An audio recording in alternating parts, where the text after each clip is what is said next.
entered the Nairobi National Park. We're on our way to the Ivory Burning Site, which is the historic location where a massive mountain of Kenya's ivory was burned in a demonstration of Kenya's commitment to stop the ivory trade.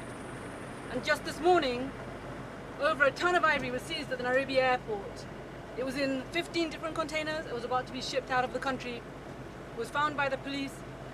All of the containers were identified by the dogs which can sniff out ivory. And now we're going to go and have a look at this. This is the shipment of more than 100 pieces of ivory representing over 50 elephants that were killed for this shipment. It was seized at Nairobi airport last evening. And this is what was in the container with them. Chili powder is sprinkled all over all of these tusks. The purpose of chili powder is to put the dogs off the smell of the ivory and to perhaps discourage them from actually sniffing out all these different boxes. This is one of the biggest seizures in recent years in Kenya. And as a result, it's going to attract a very serious response from the Kenya Wildlife Service and the government of Kenya. Right now, we're waiting for the director of the Kenya Wildlife Service to come and tell us some more details about what happened. And chilies. Tried all sorts of tricks. This is on a barrel. Last night, we were able to intercept around 9:30 in the evening this cargo. They had been declared as diplomatic cargo for embassies which don't exist in Nairobi. That is the embassy of Brunei and Papua New Guinea. Those embassies don't exist in Nairobi.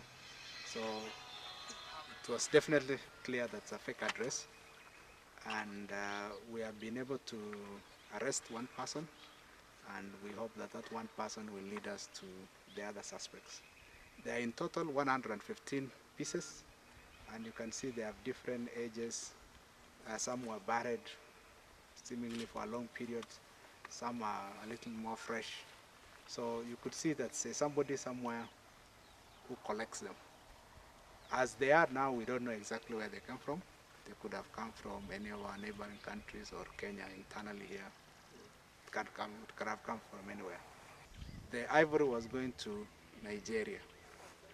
Now we believe that's a decoy. We suspect that it will still have ended up in Asian markets, particularly China, but through a circuitous route.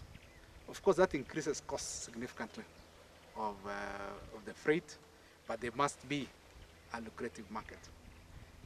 Based on the ground market here in Nairobi, the value of a kilo of ivory in the black market here is around 5,000 shillings a kilo. For those of you who are familiar with elephant issues, like Paula here, know that there was some ivory of the 80s which were buried, and this could be some of it. This is a good indication that this could be some of it. What does it mean for elephant conservation in general? If you look at the destination, okay, this shows the impact of China in this part of the world, because that's where the demand is coming from. And it's something for many African countries to take note. And it's not just elephants suffering, other species are suffering as well. And we would like to strengthen law enforcement capacity, but that is just one piece. The more important piece is educating our people, that if you see something like this, tip law enforcement agencies. I would like to report, without any shadow of doubt, this was tipped by a member of the public. Yes. Which then brought the dog to confirm it was ivory, and then we opened. So the members of the public are beginning to own their own assets. And to me, that is really very encouraging. That somebody, a member of the public, can say, I've seen something contraband, KWS check. Although the ivory trade was largely stopped in recent years, some legal ivory trade has been allowed, and that seems to have started up the killing of elephants again right across the African continent. And in Kenya we're seeing this. This year alone, we've already lost 87 elephants to poachers. Some of that ivory could be here in this stockpile.